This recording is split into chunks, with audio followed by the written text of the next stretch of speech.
Hello everybody, welcome back to the Saswadas and this is the lecture 11 of ray optics. In this lecture we will talk about the spherically refracting surface. So what is basically a spherically refracting surface? Spherically refracting surface is a refracting surface which is spherical. Very simple ना, नाम में ही सारा अर्थ छिपा हुआ है और ये एक की कॉन्सेप्ट है। अगर आप लेंसेज के द्वारा के बारे में जानना चाहते हो, स्फेरिकल लेंसेज के बारे में जानना चाहते हो, लेकिन मच्छर मुझे परेशान कर रहे हैं, वीडियो बनाने में बाधा ला रहे हैं, कोई बात नहीं, मैं मच्छरों को दसने दूंगा, खून पीने दूंगा, लेकिन मैं वीडियो जरूर बनाऊंगा क्योंकि मैं आपके लिए कर रहा हूँ, इतना मेहनत कर रहा हूँ। सब्सक्राइब लाइक सब कर दो। Let's begin without any further delay. कोई नहीं, चलो नाटक ज़्यादा हो गया। तो ये स्फेरिकल रिफ्रैक्टिंग सरफेस एक्चुअली में वही रिफ्रैक्टिंग सरफेस होता है जो कि स्फेरिकल होता है। जैसे एक लेंस देखो ना, ये कॉन्वेक्स लेंस हो गया, ये तुम्हारा कॉन्केव लेंस हो गया। ये क्या है भाई? ये रिफ्रैक्टिंग सरफेस ही है ना, बस ये क्या है, प्लेन ना हो के क्या है, स्फेरिकल है। तो बस उसी का की कॉन्सेप्ट है ये, और ये टॉपिक आप जान लोगे तो आपको लेंसेज को डीपली समझने में आसानी होगी और आप अपने लेवल में पढ़ पाओगे, है ना। यार सेम बहुत ज़्यादा मच्छर हो गया, कोई नहीं। तो इसमें कुछ एजम्पशंस हैं जिसको हम समझते हैं। पहला एजम्पशंस ये है कि एंगल्स आर वेरी स्मॉल। अब ये बताइए, एंगल से स्मॉल होने का मतलब क्या है? थीटा टेंड्स टू जीरो, यानी थीटा जीरो की तरफ जा रहा है। थीटा किसकी ओर जा रहा है? जीरो की ओर। तेरी ओर चलता गया ना रुका, ठीक है। अब थीटा जीरो की तरफ जाएगा तो साइन थीटा किसकी तरफ जाएगा? साइन थीटा भी जीरो की तरफ जाएगा। जब थीटा जीरो की तरफ जा रहा है तो साइन थीटा किसकी तरफ जाएगा? जीरो की तरफ जाएगा। लेकिन जीरो पे नहीं ना पहुंच गया है, जीरो की तरफ जाएगा, यानी sine theta will go towards theta. Got it? क्योंकि साइन जीरो जीरो हो जाता है, तो इसलिए हम कह सकते हैं कि छोटा एंगल के लिए हम लोग कह सकते हैं कि साइन थीटा थीटा की तरफ जाएगा। Okay, for theta very small, यानी for theta tends to zero we can write sine theta equals theta. और tan theta sine theta cos theta का रेशियो होता है, तब कॉस थीटा देख लो। कॉस जीरो कितना होता है ये बताओ? कॉस जीरो जीरो होता है कि नहीं? बट कॉस जीरो वन होता है, ऐसे ही अग्री कर दो, कॉस जीरो वन होता है। तो cos theta will go towards one. Cos theta किसकी तरफ रीच कर रहा है? वन की तरफ रीच कर रहा है। अब इन दोनों का आप रेशियो लेंगे तो टैन थीटा आएगा, और टैन थीटा भी किसकी तरफ रीच करेगा? थीटा की तरफ। यानी अगर थीटा स्मॉल है तो आप साइन थीटा को टैन थीटा के बराबर लिख सकते हैं और इसको थीटा के बराबर लिख सकते हैं। ये बात समझ में आई कि नहीं? आई ही होगी, क्योंकि इसका बहुत ज़्यादा यूज है डेरिवेशंस करने में, इन दोनों के डेरिवेशन में। लेट्स बिगिन, आगे देख लेते हैं भाई। Let's go further without any further delay. पहले जान लेते हैं कॉन्वेक्स एसआरएस। कॉन्वेक्स एसआरएस को समझ लो, कॉन्वेक्स लेंस की तरह है ना। ये कॉन्वेक्स लेंस का स्वरूप होता है, ऐसा दिखता है। अब देखो, ये वाला रेयरर मीडियम है, ये वाला डेंसर मीडियम है, ये वाला रेयरर मीडियम है। तो अगर कॉन्वेक्स एसआरएस का तुमको ये पार्ट मिलता है और यहाँ पर ऑब्जेक्ट रखा हुआ है कहीं, इसका मतलब तुम समझोगे कि ये प्रोपेगेशन कहाँ से कहाँ हो रहा है? रेयरर टू डेंसर मीडियम हो रहा है। यानी ऑब्जेक्ट किस में है? ऑब्जेक्ट रेयरर मीडियम में है और डेंसर मीडियम में लाइट का प्रोपेगेशन हो रहा है। ये कॉन्वेक्स एसआरएस का पहला केस हो गया। दूसरा केस में क्या होगा? ये वाला पार्ट तो हमने देख लिया, अब दूसरा केस में ये वाला पार्ट हमको दिखेगा। अब यहाँ क्या होगा? यहाँ पर अगर ऑब्जेक्ट है तो हम कहेंगे कि ऑब्जेक्ट कहाँ है? डेंसर मीडियम में है, और लाइट का प्रोपेगेशन कहाँ से कहाँ होगा? डेंसर से रेयरर मीडियम में है। फाइन। तो ये दो केस हमको कॉन्वेक्स एसआरएस में मिलेंगे और दोनों को हम डिराइव करने वाले हैं अच्छे तरीके से। वैसे मैंने पहले भी 2 वीडियो इस पर डाल रखे हैं, जब मैं लगता है 2-3 साल 4 साल पहले की वीडियोज़ हैं वो, जब मैं ऐसे ही कॉपी पे पढ़ा रहा था। तो वो वीडियोज़ मैंने डाल रखे हैं, इसी चैनल पे है, तो उतना अच्छा क्वालिटी का नहीं है, इसलिए मैं फिर से करूँगा। कॉन्केव एसआरएस सब देख लो। कॉन्केव एसआरएस कुछ ऐसा होगा, है ना।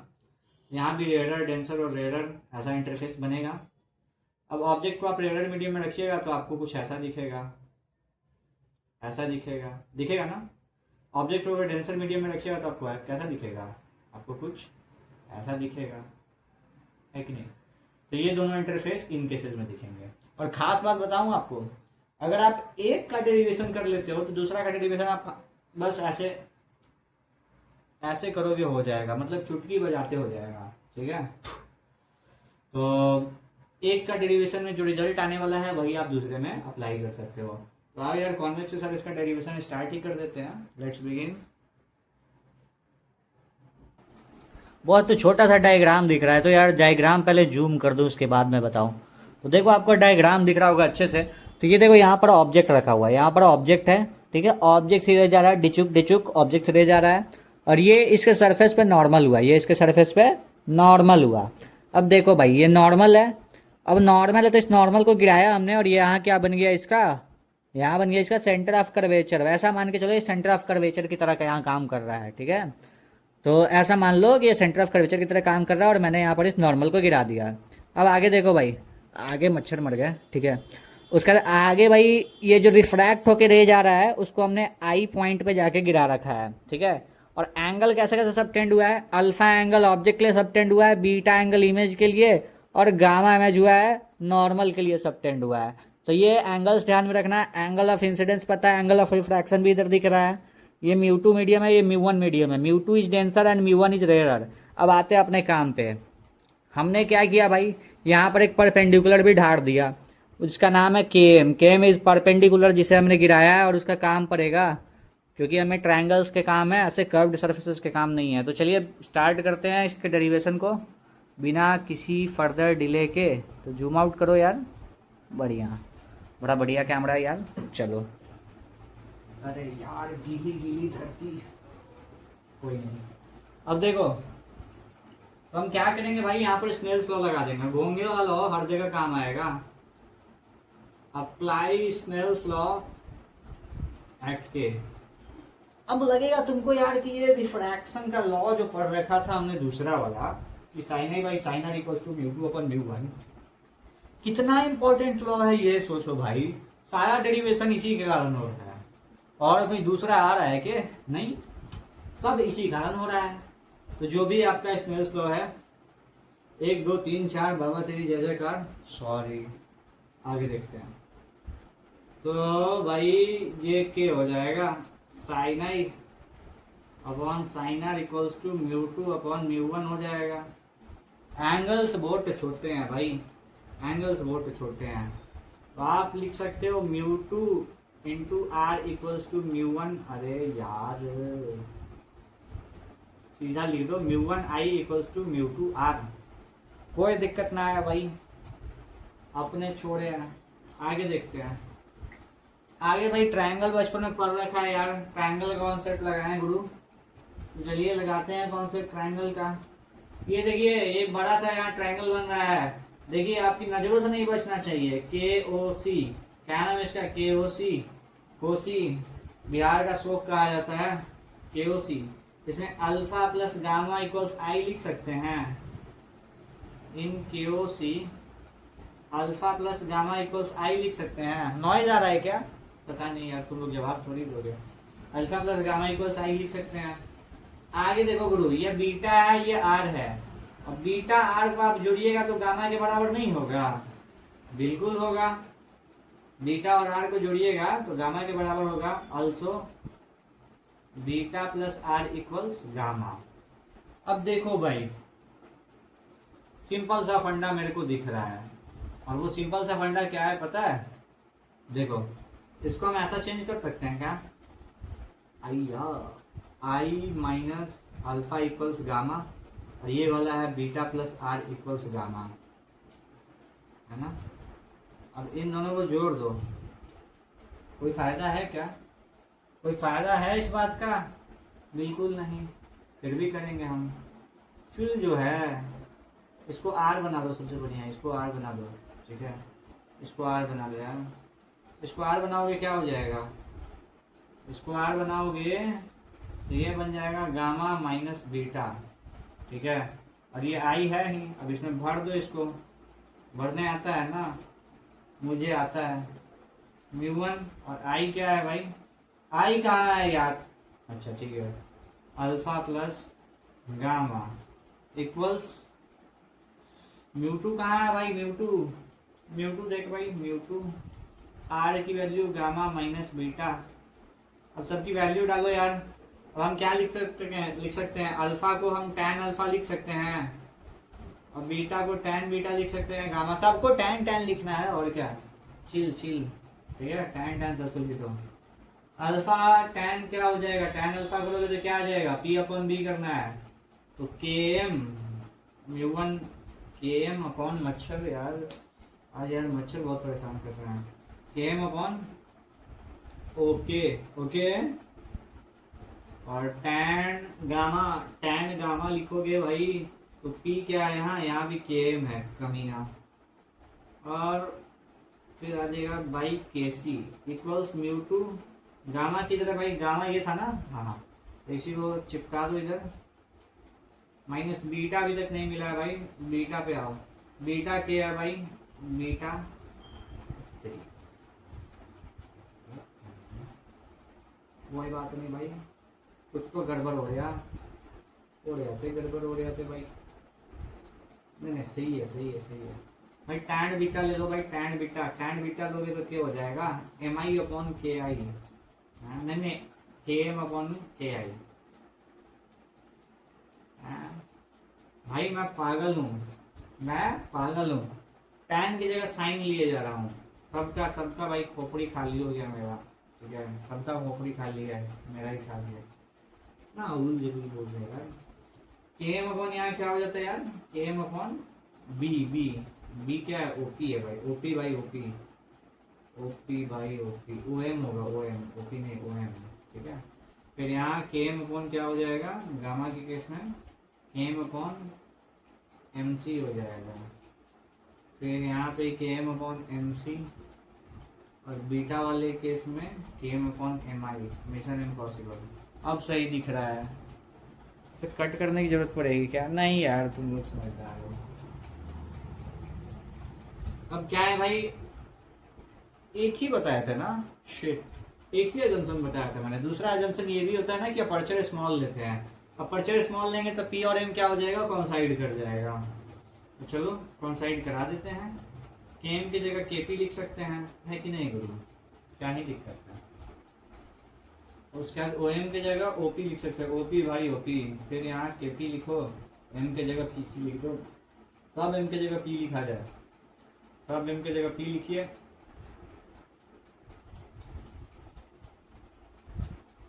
अब ये बताइए सॉरी, ये उड़ नहीं जाएगा, बिल्कुल उड़ जाएगा।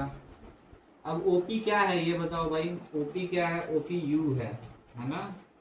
PC क्या है, PCR है ना। उसके बाद फिर PI क्या है, PR भी है, सॉरी PI भी है, भी। उसको लिखो नाम सबका, ये 1/OP हो जाएगा। OP की वैल्यू U है, इसकी वैल्यू क्या है 1/PC की वैल्यू क्या है R। उसके बाद फिर μ2, फिर PC की वैल्यू R ही है, माइनस यहाँ पर PI की वैल्यू क्या है V है। अब चलिए सबको उलट पलट किया जाए और देखा जाए कि क्या होता है। क्या है, मिटाना पड़ेगा। एक मिनट यार, मिटाने से पहले एक बात यार, भाई देखो OP जो है, OP इधर से साइन कन्वेंशन के हिसाब से माइनस साइन लगेगा ना, ये नहीं होता, ब्लंडर मिस्टेक हो जाता। चलिए मिटा के आगे देखते हैं। चलिए डेरिवेशन में आगे बढ़ते हैं। मिट के तैयार हो गया है, क्या क्या था भूल भी गए। आई गेस आया था हमारा μ1 1/OP, और लो भाई, फिर था शायद प्लस में हमारा MC था, यानी PC इक्वल्स टू μ2 और 1/PC, और माइनस में क्या था तुम्हारा PI था ना, ऐसा ही था। चलिए आगे बढ़ते हैं। इसको हम लोग क्या लिख सकते हैं, U -U लिख सकते हैं, इसको लिख सकते हैं R, इसको भी R लिख सकते हैं, और इसको V लिख सकते हैं। तो आइए लिख देते हैं। तो μ1/U माइनस में आ जाएगा इधर, प्लस μ1/R, यहाँ आ जाएगा μ2/R, हो भाई साहब, माइनस μ2/V भी आ जाएगा। अब हम इधर उधर इसको तिरछा मिर्चा करके देख लेते हैं। इधर इसको बुलाइए, ये μ2/V यहाँ आ जाएगा, μ1/U है ही, और μ1/R को इधर भेज दीजिए, और यहाँ μ2/R पहले से है कि नहीं। इसको रीअरेंज कर देंगे तो हमारा रिजल्ट बन के तैयार। और ये रिजल्ट है बड़ा ही इम्पोर्टेंट, इससे बहुत सारे प्रश्न सॉल्व होंगे। ये हो गया स्फेरिकली रिफ्रैक्टिंग सरफेस किस केस में, कॉन्वेक्स के केस में, जब आपका रेयरर से डेंसर मीडियम में कोई लाइट प्रोपेगेट करे, यानी ऑब्जेक्ट किस मीडियम में है, तो रेयरर मीडियम में है। आप इसको कॉन्केव के लिए भी यूज़ कर सकते हो, मैंने पहले ही बताया है, लेकिन आपको अगर चुल हो तो आप डेरिवेशन कर सकते हो। हम लोग आगे देखते हैं नेक्स्ट पार्ट में। नेक्स्ट पार्ट का मतलब इसी में नेक्स्ट पार्ट रहेगा कॉन्वेक्स एसआरएस, लेकिन अब ऑब्जेक्ट रेयर की जगह कहाँ रहेगा, डेंसर मीडियम में रहेगा। ठीक है, लेट्स बिगिन, वो भी देख लेते हैं इसी में। चलिए आइए नेक्स्ट पार्ट पे आपका स्वागत है। इसमें हम फोटो भी आपके सामने ही बनाएंगे ताकि आपको ही बनाने का जरा एक्सपीरियंस आएगा। आप लोग ही बनाने की कोशिश कीजिए। चलिए देखिए, अब ऑब्जेक्ट कहाँ है, तो आपका डेंसर मीडियम में है। तो डायग्राम कुछ ऐसा बनेगा। ठीक है, ये एक्सिस को गुजार दिया जाए। फाइन, मान के चलो ऑब्जेक्ट कहीं यहाँ पे है, ऑब्जेक्ट भाई यहाँ पे है, उसे लाइट ऐसे जाएगा ढिकचिक ढिकचिक, और ये इसका सरफेस है। इस सरफेस पे आप नॉर्मल लीजिएगा तो ये नॉर्मल कहीं जाके गिरेगा, गिरेगा, बढ़िया। अब होना क्या है भाई, आपका ये जो रे है वो डेंसर से रेडर मीडियम में जा रहा है, तो अवे फ्रॉम द नॉर्मल जाएगा, जाएगा ना। तो यहाँ कहीं इमेज बना रहा है, तो ये ऑब्जेक्ट हो गया, ये सेंटर ऑफ कर्वेचर जैसा मान लो, ये हो गया इमेज का जगह। यहाँ जो एंगल बन रहा है उसका नाम है अल्फा, यहाँ जो एंगल बन रहा है उसका नाम है बीटा, और यहाँ जो एंगल बन रहा है उसका नाम है गामा, जिसे हम पहले से ही जानते हैं। ये जो एंगल, इसको हम लोग एंगल ऑफ इंसिडेंस आई कहेंगे, ये वाले एंगल को हम लोग एंगल ऑफ रिफ्रैक्शन आर कहेंगे। और कुछ जाने वाली बात है नहीं। ये पॉइंट हम लोग के वहाँ माने थे, यहाँ भी के मान लेते हैं, यहाँ पे पी आ जाएगा। फिर यहाँ पर एक परपेंडिकुलर गिरा दीजिए एम नाम से। ठीक है, कोई दिक्कत है नहीं। तो चलिए स्नेल्स लॉ लगाइए, और क्या फटाफट। यहाँ μ2 है, यहाँ पर μ1 है, तो स्नेल्स लॉ लगाइएगा पॉइंट के पे।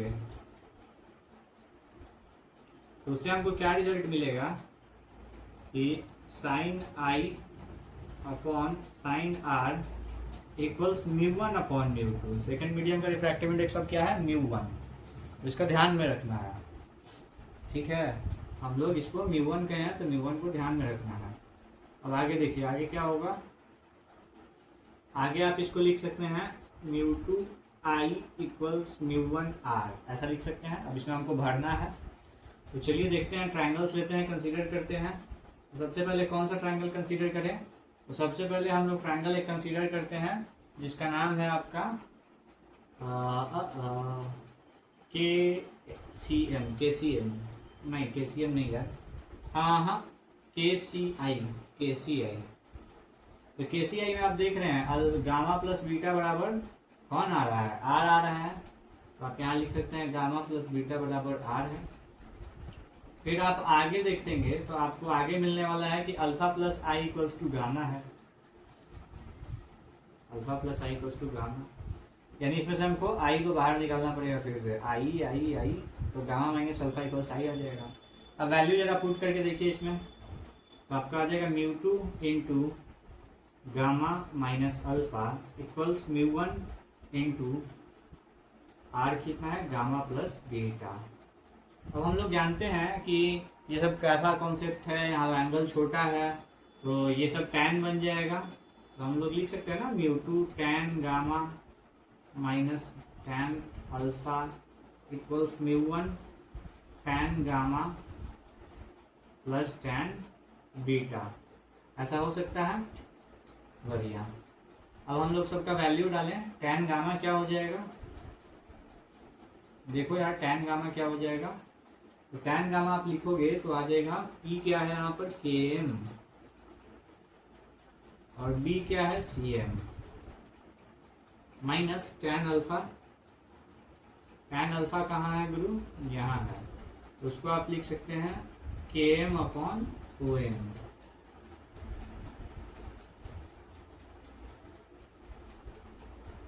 और फिर μ1 यहाँ है, μ1 हमने लिख दिया। फिर tan गामा क्या था, तो tan गामा जो था उसको लिख दे रहे हैं Km अपॉन Cm माइनस, अब tan बीटा की बात है तो tan बीटा क्या है, Km अपॉन Mi।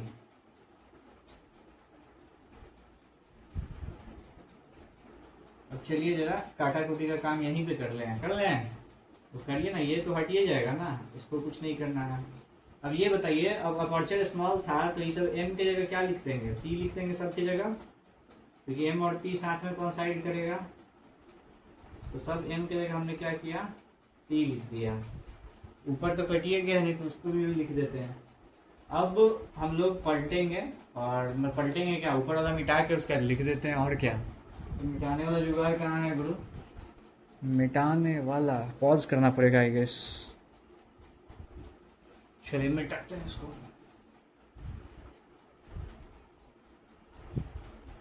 इतना काफी नहीं होगा, कर देखते हैं। दिख रहा है क्या नीचे का पार्ट, हाँ दिख रहा है। हम CP को क्या लिख सकते हैं ये बताओ आप। तो CP को हम लोग लिख सकते हैं R, और R ये क्या है, लाइट के ठीक क्या बोलते हैं, डायरेक्शन में जा रहा है क्या, नहीं लाइट के अपोजिट डायरेक्शन में जा रहा है, तो हम लोग इसको क्या लिखेंगे, -R।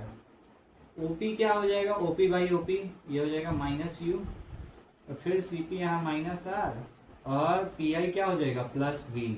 अब सबकी वैल्यू डाल के देखें तो -μ2/r, माइनस माइनस प्लस हो जाएगा यहाँ μ2/u इक्वल्स μ1/r माइनस में, और यहाँ माइनस में रहेगा -μ1/v। कोई दिक्कत नहीं है, नहीं, ठीक है। तो आगे देखते हैं, कुछ गड़बड़ लग रहा है क्या, क्या गड़बड़ था, पकड़ा गया गुरु, ठीक है। गड़बड़ यहाँ हो रहा है, देखिए ये प्लस में था ना, यहाँ ये प्लस में रहेगा, ये गड़बड़ हो रहा था, तो अब सही हो जाएगा। चलिए इसको मिटाइए पहले, एक छोटा सा माइनर सा मिस्टेक से काम गड़बड़ाने वाला था, तो आइए देखते हैं। तो खैर अब बढ़ते हैं आगे। तो क्या हो जाएगा, यहाँ एक साइड आपको लाना पड़ेगा μ1/r माइनस μ2/r को, और एक साइड आपका हो जाएगा μ1/v माइनस μ2/u। कोई दिक्कत नहीं है। तो आप इसका रिजल्ट क्या लिख सकते हैं, फाइनल रिजल्ट क्या आ जाएगा, तो फाइनल रिजल्ट देखिए, फाइनल रिजल्ट है आपका, फाइनल रिजल्ट आ रहा है μ1/v minus μ2/u equals μ1 minus μ2/r। Clear है, हाँ सही दिख रहा है। ये आपका रिजल्ट हो गया कब, जब डेंसर से रेयर में लाइट जाए। और रेयर टू डेंसर के केस में क्या था, एक बार फिर से रिकॉल कीजिए, μ2/v minus μ1/u equals μ2 minus μ1/r। देखिए ज़्यादा कुछ हमने चेंज नहीं किया है, बस चेंज क्या हुआ है, म्यू का जगह चेंज हुआ है और किसी का नहीं। μ1 की जगह कौन आ, μ2 की जगह कौन आ गया है, μ1 की जगह μ2, बस इसको इंटरचेंज किया है और कुछ नहीं है। तो आप भी इसको आराम से याद रख सकते हो, और डेरिवेशन तो काफ़ी इजी ही था, बस यहाँ पर हमने प्लस नहीं लिखा था तो वो प्लस कर दिए, काम सही हो गया। तो ये था डेरिवेशन आपका SRS का, कॉन्वेक्स SRS। और कॉन्केव SRS आप खुद से करने की कोशिश करना, इसी तरह से करना, और ये जो रिजल्ट है वो आप कॉन्केव में यूज़ कर सकते हो, उसके लिए कोई अलग रिजल्ट नहीं आने वाला है, यही रिजल्ट आने वाला है, ठीक है। और अगर आप कमेंट में लिखोगे कि वो भी मैं कर दूँ तो वो भी मैं कर दूंगा, लेकिन जल्दी लिखना पड़ेगा, क्योंकि इसके बाद हम कोशिश करेंगे, प्रॉब्लम्स करेंगे और रिफ्रैक्शन थ्रू लेंसेज करेंगे। तो अगर आपको ये वीडियो देखने में अच्छा लगा तो आप लाइक कर सकते हैं, आहा ये इसी तरह से संदेश जाएगा कि आपको वीडियो अच्छा लगा। और आप अगर सपोर्ट एक्सटेंड करना चाहते हैं तो सब्सक्राइब करें, और दोस्तों तक बेनिफिट पहुंचाना चाहते हैं तो शेयर करें। धन्यवाद।